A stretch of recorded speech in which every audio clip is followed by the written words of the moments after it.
Hello. December na po. Simula na po mga pagtitipon. Maaaring sa kumpanya, may mga Christmas party o at iba't ibang mga party. At alam ko mga sabik tayo sa mga ganong pagtitipon. Meron tayong mga pakinabang, may mga regalo, mga prizes. At yan ay parami ng parami hanggang sa season ng Pasko. Nawa kung gaano ka-init at gaano kahalaga sa atin ang ganong klaseng mga party at pagtitipon, nawa higit natin bigyan ng pansin at halaga ang ating pagtitipon sa pagsamba. Sa ngayong umaga, ating pong ipagpatuloy ang ating nasimulan na pag-aaral tungkol sa pagsamba. Nakaraan, ating pong nalaman yung attendance na pakalaga sa layunin ng pagsamba. Ngayon naman, tignan natin ang kapangyarihan ng sama-samang pagsamba. The power of corporate worship. Buksan natin ang ating mga banal na kasulatan sa Acts chapter 16, verse 25 to 34.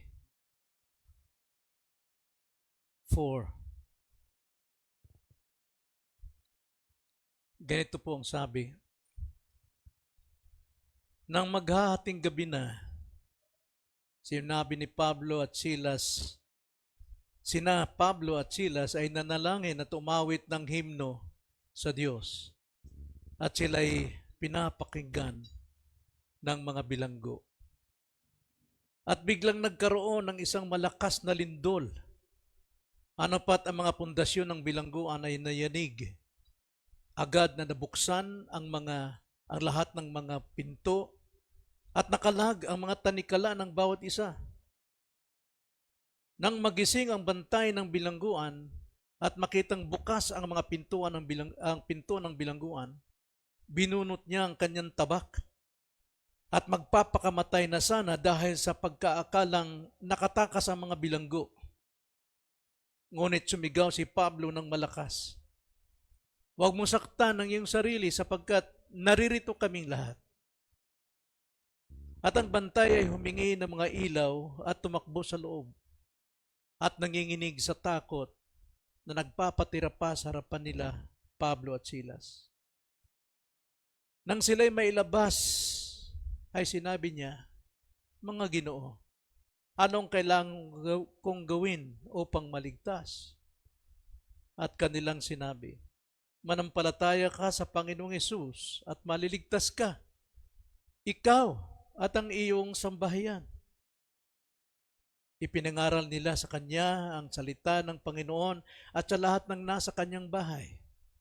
Sila'y kanyang kinuha ng oras ding iyon ng gabi at hinugasan ng kanilang mga sugat at agad siyang binautismuhan pati ang buo niyang sambahayan. Sila'y kanyang pinapanhik sa kanyang bahay at hinainan sila ng pagkain. Siya at ang kanyang buong sambahayan ay nagalak na sumampalataya siya sa Diyos. Ito ang salita ng Panginoon, tayo po'y manalangin. Opo, Panginoon, sa mga salita ninyo na bubuksan ng aming kaisipan at nagliliwanag sa aming pong pangunawa ang kalagahan po ng sama-samang pagtitipon para sa pagsamba. Nawa, pagyamanin niyo pa ito, Ama, sa aming pong mga puso upang ang pag-ibig namin ay una sa inyo, ikalawa ang mga minamahal namin sa buhay. Tulungan niyo kami, Ama, na tumanggap, sumampalataya sa iyong mga salita, tigit sa lahat, maipamuhay ito, mailapat ito sa aming pong buhay sa pang-araw-araw. Itong aming samot dalangin sa pangalan ng Panginoong Hesus. Amen. Ang kapangyarihan ng sama-samang pagsamba. Now, ang kapangyarihan po ng corporate worship ng church ay may tutulad natin sa isang pugon. Sa isang pugon na nagliliyab. Walang tigil sa pagliliyab, dumodoble ang pagliliyab. May tuturing natin sa isang corporate worship na ang pagsama-sama ng magkakapatid, nagliliyab sila sa pananampalataya, sa kanilang pananalangin, at sa kanilang pagkakaisa sa loob. Ito'y gawa ng banal na Espiritu at ito'y lumilikha ng kagalakan, lumilikha ito ng alab sa puso at nagpapatibay sa bawat isa. At higit sa lahat, ito po ay nagtuturo sa atin ng tunay na kalayaan at tunay na kasangkapan tungo po sa ikaliligtas din para sa iba. At ang apoy na ito sa pugon ay lumalarawan sa banal na Espiritu na hindi tumitigil sa pagliliyab, sa nagkakaisa, nagkakasama-sama at puso ng mga mananampalatayang sila'y sumasamba. Now, ang sama-samang pagsamba ay makapagbibigay ng pagbabago sa buhay ng Kristiyano at buhay ng mga taong kasama nila sa pagsamba. Na gusto kong tignan ang bahagi ng kasulatang ito, ang kapangyarihan ng sama-samang pagsamba ng mananampalataya sa tatlong biyaya. Tatlong biyaya, sapagkat lahat ng ito ay biyaya ng Diyos. Una po, ang kapangyarihan ng iglesia sa pagsama-sama sa pagsamba ay makikita natin sa verse 25, pinagmumulan kung saan ang pinagmumulan nito na nagkaisang pagsamba ang kapangyarihan ng Diyos. So ang kapangyarihan ng iglesia ang siyang pinagmumulan na nagkakaisang pagsamba. 25, ganito ang sabi. Ngunit nang maghating gabi na, sina Pablo at Silas ay nanalangin at umawit ng mga himno sa Diyos at sila'y pinapakinggan ng mga bilanggo. Pansinin ninyo ang pagkakaisa, pagkakasama-sama ng dalawang lingkod ng Diyos na ito, si Pablo at si Silas. Ngunit alamin natin ang likuran ng pangyayari. Alam natin si Pablo at Silas nagpunta rito sa Pilipos dahil sa panawagan ng Diyos sa pamagitan ng isang pangitain na mayroong isang taong humihingi ng tulong. At sila agad nagpunta roon, iniwan ni Pablo at Silas ang pangangaral nila doon sa Galacia, bagamat mayroon silang pagkakataon, pero tila sila'y hinadlangan ng banal na Espiritu upang sundin ang pangitain at sila'y nagpunta nga sa Pilipos. At saan sila pupunta? Wala pa pong mga sinagoga sa lugar na ito. Walang mga Hudyo nagkakatipon-tipon sa pagsamba. At kaugalian dito, karamihan, mayroong pulong panalangin. At ang pulong panalangin na ginagawa ay sa tabi ng ilog. At kaya si Pablo at Silas, sila po'y nagpunta sa ilog na ito upang katagpuin ang mga nagtitipon. At nakita nga natin na si Lydia ang unang naging Kristiyano sa lugar na ito.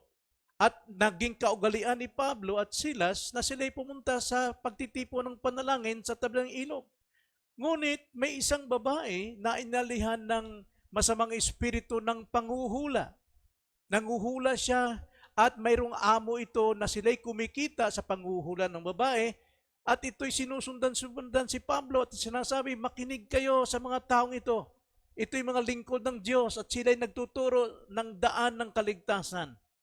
Now, mapapansin natin kahit yung manghuhula na inalihan ng demonyo ay nangangaral, nagtataas ng mga tao ng Diyos na ito'y mga lingkod ng Diyos at nagtuturo sa inyo ng daan ng kaligtasan. Ngunit si Pablo hindi nagustuhan ang bagay nito, kaya kanyang kinausap ang babae at kanyang inutusan ng masamang espiritong lumayas sa kanya at lumayas ng masamang espiritu at nagalit itong mga amo ng babae sapagkat hindi na nila mapakinabangan ng babae sa kanyang panghuhula. Kaya siya hinuli at dinala sa kinaladkad sa palengke, dinala sa maestrado, sa husgado. At nung makita ng husgado, ang sabi nila, ito'y mga Hudyo na nangangaral ng kanilang mga katuruan dito sa atin. Para bang sinasabi, ito'y mga Kristiyano nangangaral ng kanilang katuruan, kaiba sa katuruan nating kinagisnan. At sila ay hinuli at hinatulan at ipinasok sa bilangguan at pinaghahagupit ng napakaraming paghahagupit at binilinan itong bantay bilangguan na sabi, ingatan yan siya, ipasok sa bilangguan. Ngunit itong bantay bilanggong ito sumobra pa sapagkat pinasok sila sa kaloob-looban ng selda at tinalika at kinadinahan ang kanilang mga kamay at paa at leeg.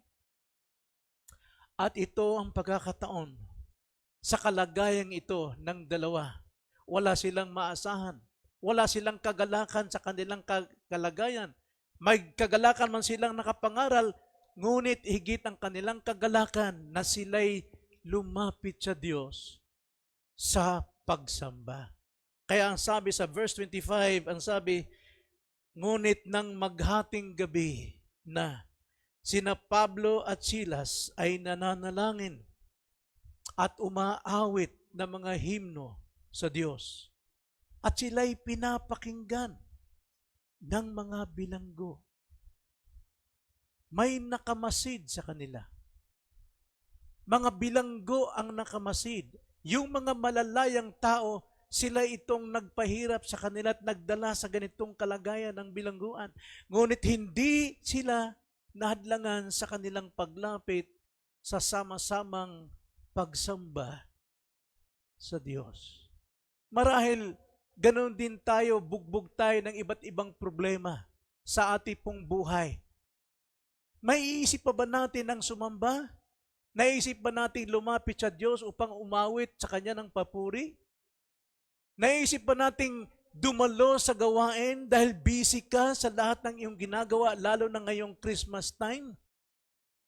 Mga nagpaparusa ng iyong kaluluwa, ng iyong pananampalataya, nalalayo ka sa Diyos? Ngunit ang dalawang ito, sa kabila ng kanilang hirap na dinanas, napilit silang inilalayo sa kanilang pinaglilingkuran ng Diyos at sila'y binilanggo upang mawala sila sa kanilang kalayaang mangaral. Ngunit ito'y ginamit nila upang lumapit sila ng buong puso sa sama-samang pagsamba sa Panginoon.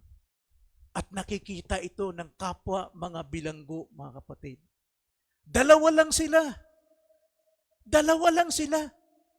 Pero epektibo yung kanilang pagsamba sa Diyos.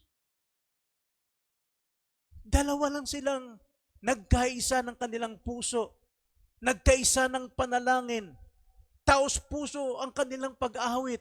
Bakit nila nagagawa ito? Bakit? Sapagkat kasama nila ang Panginoon. Dalawa lang, kahit dalawa lang, basta't kasama natin ang Panginoon, ay epektibo po ang ating panalangin, ang ating pag-aawit, ang ating pagsamba. Kabilang ang Panginoon sa kanilang pagsamba. So saan nakasalalay ang corporate worship nitong dalawang ito, mga kapatid? Hindi sa ganda ng kanilang tinig, hindi sa husay ng kanilang pananalangin, kundi dahil sa presensya ng Diyos. Tandaan natin, hindi tayo pumupunta rito para magpakita tayo sa ating kapatid, sa ating kapwa, para masabi lang na tayo ay hindi pa nawawala sa Diyos. Hindi yan ang epekto rito. Nandito ka dahil ang effect ng ating pagparito, kasama natin ang Panginoon.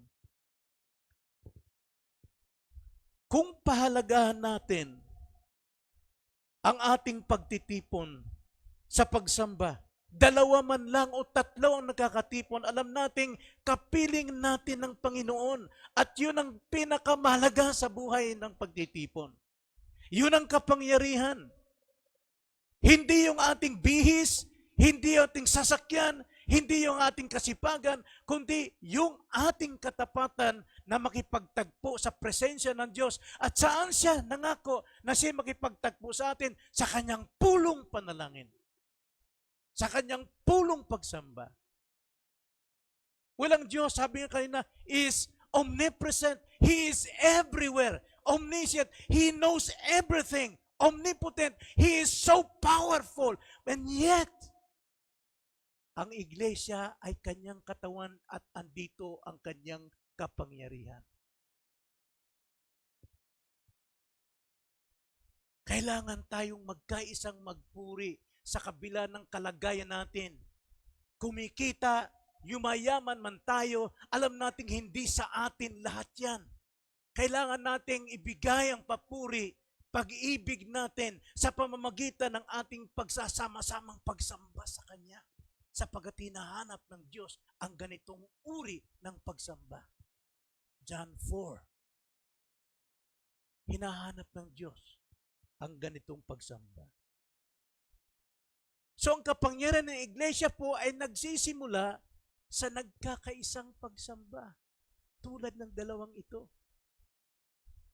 At yung kapangyarihan ito naririnig, nakikita ng mga bilanggo.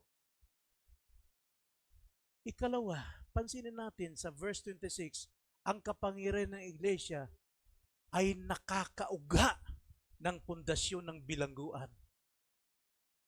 Verse 26, at biglang nagkaroon ng isang malakas na lindol. Ano pat ang mga pundasyon ng bilangguan ay nayanig.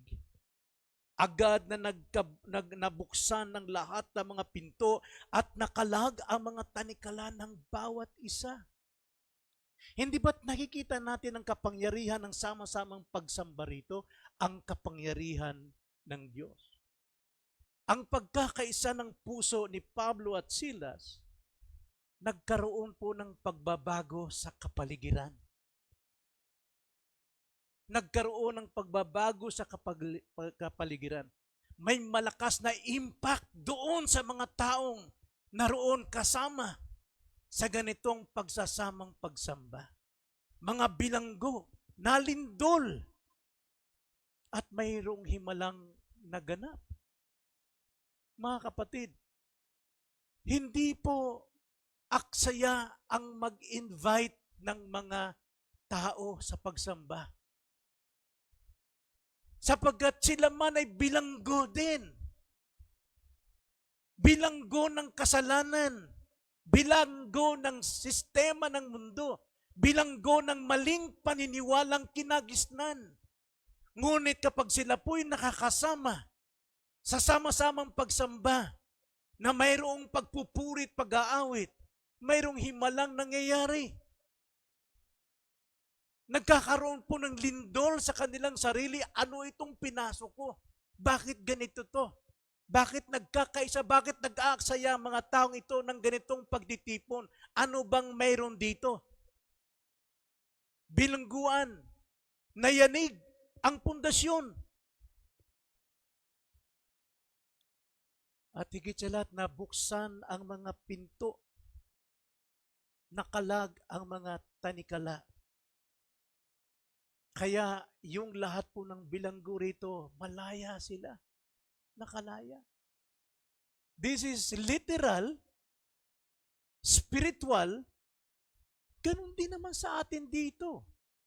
Marami pong nayayanig sa mga ginagawa ng magkakapatid na nakikinig, nagkakaisa, nakikinig, sumasamba, umaawit, na nanalangin, nakikinig ng mensahe at nakakayanig ito ng buhay at marami po rito ang nabubuksan ng kanilang katotohanan. Nakikita nilang katotohanan at katotohanan na siya makapagpapalaya sa kanila at doon mismo nakalagan sila sa pagkakagapos ng kasalanan sa kanilang buhay.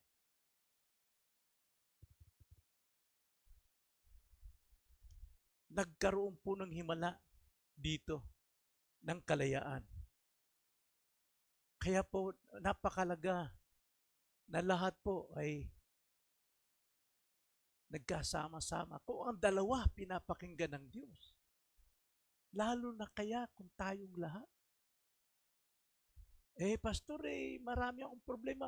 Hindi ba't problema itong nangyayari kina Pablo at Silas? Gapo sila ng sistema ng mundo kahit na sila ay nagkatipon at nanalangin at tumawit. Gapo sila. Pero sila mismo ay nakalagan ng Panginoon sa kanilang tapat na pagsasama na nagkakaisa ang kanilang puso. Marahil matagal na tayong dumadalo pero hindi pa rin tayo nakalagan ng ating pagkabilanggo. Walang silbi sa atin ang pagdadalo dahil nananatili ka pa rin bilanggo ng sistema ng mundo, bilanggo ka pa rin ng sarili mong kasalanan, your remaining sin. Abay, maging maingat na tayo. Masdan natin ang ating sarili. Bakit hindi ako nakakalaya? Epektibo ba yung aking pakikipagdalo o pakikisama at pakikipag-isa sa pagsamba?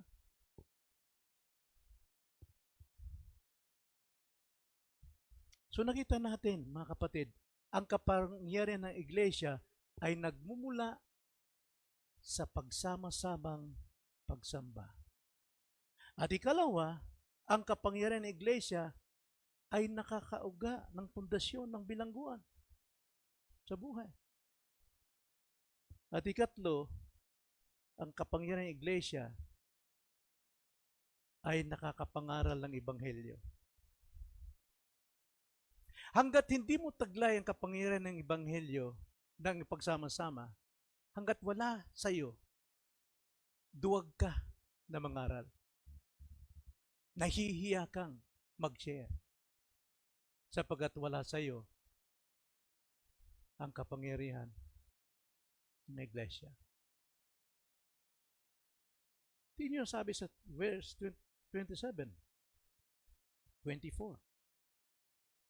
Nang magising ang bantay ng bilangguan at makitang bukas ang mga pinto ng bilangguan, binunot niya ang kanyang tabak at magpapakamatay na sana dahil sa pag-aakalang nakatakas sa mga bilanggo.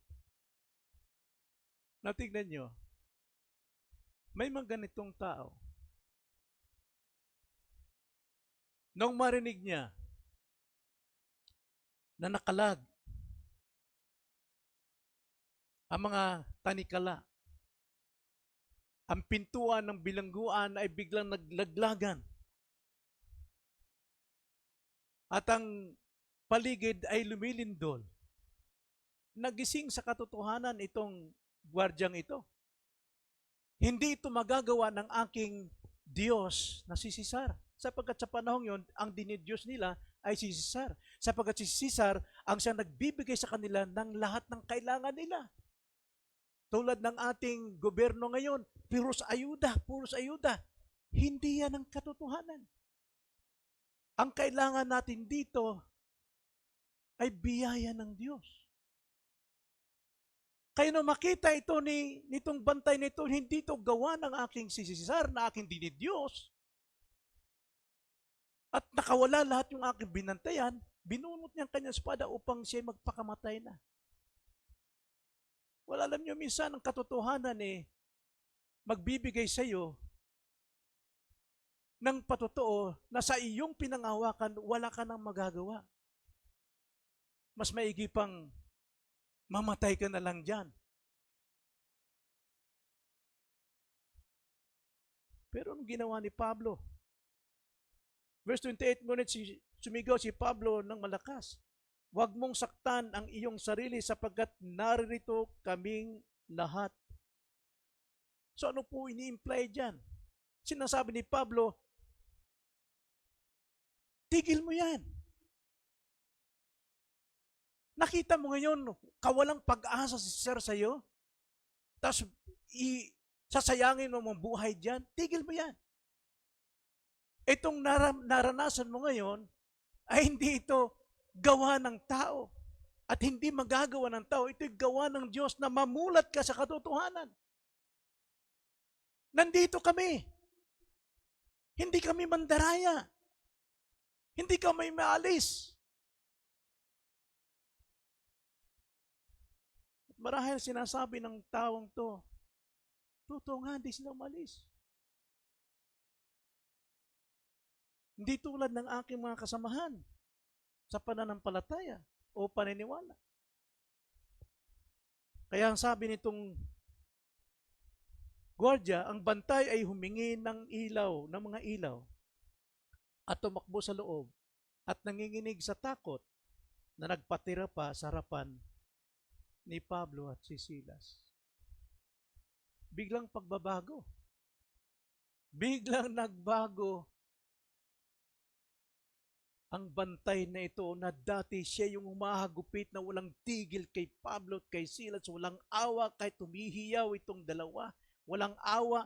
Pagkatapos, ipinasok pa sa kaloob-looban ng bilangguan at binigyan pa ng tanikalang bawat kamay. Napakalupit nitong taong ito, pero ngayon biglang nagbago. Kaibang himala ito. Anong pinagmulan? Sa nagmula ang kapangyarihang ito? Sa nagkakaisang sumasamba. Sa dalawa. At ang sabi niya sa verse 13, nang sila'y may labas, ay sinabi niya, mga Ginoo, anong kailangan kong gawin upang maligtas? Ito'y isang pangungusap ng isang binago na tao. At kaya, nangaral si Pablo. Ipinangaral ni Pablo ang katotohanan. Ang sabi nilang dalawa ni Pablo at Silas, maring sabay silang nagsabi, manampalataya ka sa Panginoong Hesus at maliligtas ka. At hindi lang yan, pati pamilya mo. May kapangyarihan yung pangangaral nila. Christ-centered. Hindi sinabi ni Pablo, ang galing namin kasi, alam mo, kami pinapakinggan kami ng Diyos dahil husay namin magpresenta ng panalangin at pagpupuri. Kami mga tao, mga tapat kami, kaya kami ganito nangyari sa inyo dahil sa amin. No. Ibang klase si Pablo. Manampalataya ka sa Panginoong Hesus. Minsan kasi sa iglesia, kung ano yung pinapangaral tungkol sa Diyos. Maraming preaching very best, sabihin natin magagalang, pero tungkol sa Biblia, tungkol sa mga tao sa Biblia, hindi yung Biblia mismo ang ipinapangaral. Kaiba yun. Kaiba yung magturo ka ng kasaysayan ng Biblia, kaysa yung mismong salita ng Diyos na Biblia. There is power. May kapangyarihan doon. Hindi sa husay. Hindi sa husay ng panalangin. Hindi sa husay ng mga lyrics ng panalangin. But still, Word of God. Manampalataya ka sa Panginoong Hesus at maliligtas ka.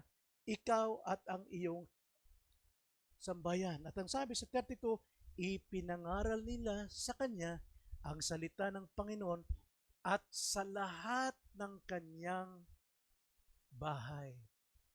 So dahil sumampalataya ang bantay sa kanyang napakinggan tungkol kay Jesus, na siya palang nagligtas sa kanya, kailangan kong dalhin sa aking pamilya ito. At dinalangan niya. Sina Pablo at Silas sa kanyang pamilya at pinangaralan ng kanyang buong pamilya. Dahil ang pangakong binitiwan ni Pablo, ayon din sa pangako maging sa genealogy natin kay Abraham, na maliligtas ang iyong pamilya. Hindi automatic yun. Naligtas na. Gaya ng mga doktrina na mayroong pagka ikaw ay magulang, ligtas ka, kasama na ang iyong mga anak na dapat sila ay kabilang sa covenant. Kabilang sa covenant na sila ay maliligtas.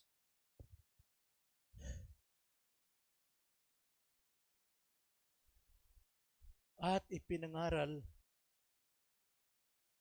sa kayang sambahayan. Mga kapatid, pagdating po sa kapangyarihan ng iglesia, ang kasangkapan nito sa pagsamba o ginagawang kasangkapan upang ipangaral ang gospel. Ipangaral ang salita sa lahat ng maaring nangyayari. Nakalagan sila, lumindol, nalawala ang kanilang kadena. Hindi sa galing ng tao dapat ipatotoo, kundi ipangaral si Kristo sa kanila. Na siyang nakapagpapalaya sa kanila. Siyang nakapagbibigay ng ulirat sa kanilang kaisipan kung ano nangyayari sa buhay. Si Kristo dapat.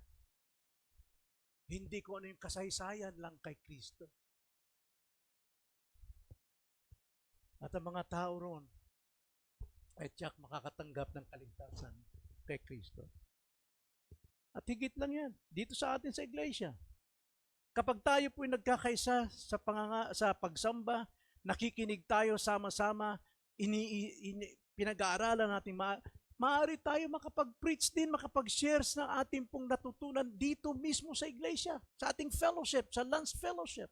That's the time na dapat tayo ay nagbabahaginan ng ating mga natutunan. Na ibabahagi natin. Ang ating mga bisita, nilalapitan natin, kinakausap, kumusta na kayo? Sapagkat sila mga bilanggo din ng iba't ibang pagkabilanggo.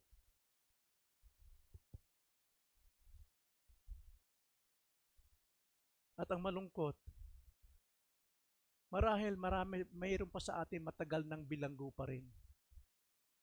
Hindi pa rin nakakalaya. Tsakin natin ang ating pananampalataya. Tama ba yung ating pinanindigan simula nung tayo'y magkaroon ng pananampalataya kay Jesus? Tama ba? Tama bang pangangaral? Tama bang salita ang ating natanggap? Kung hindi, malalaman mo yan dahil hanggang ngayon di ka pa nababago. Sapagkat napakalinaw po ng salita ng Panginoon na sino mang na kay Kristo siya'y bagong nilalang. Wala na ang dati. At tignan, lahat ay nababago. Imposibleng manatili ka pa ron. Kung talagang ikaw ay totoong Kristiyano, imposibleng nandun ka pa rin sa pagkabilanggo ng iyong sariling pangatwiran. Dapat malaya ka na. At yun ang epekto ng makapangyarihang pagsasama-samang pagsamba. Mga kapatid ko sa Panginoon, paniwalaan natin ang kapangyarihan ng Diyos sa ating sama-samang pagsamba. Paniwalaan natin. Ipamuhay natin. May katiyakang kapangyarihan upang mauga lahat ng ating pagkatao. Maliglig ang lahat na dapat matanggal sa atin at maramdaman natin na tayo'y pinapalaya ng Panginoon sa pamamagitan ng pag-amin natin ng ating pagkabilanggo. Nawa po, tanggapin natin ang kapangyarihan ng sama-samang pagsamba. Tayo manalangin. Panginoon, pagyamanin po ninyo sa amin ang kalagahan po ng sama-samang pagsamba. Sapagkat kayo po ang kumikilos. Kung paano pong pisikal ay nauuga ang lugar ng buhay, ang mga bilangguan.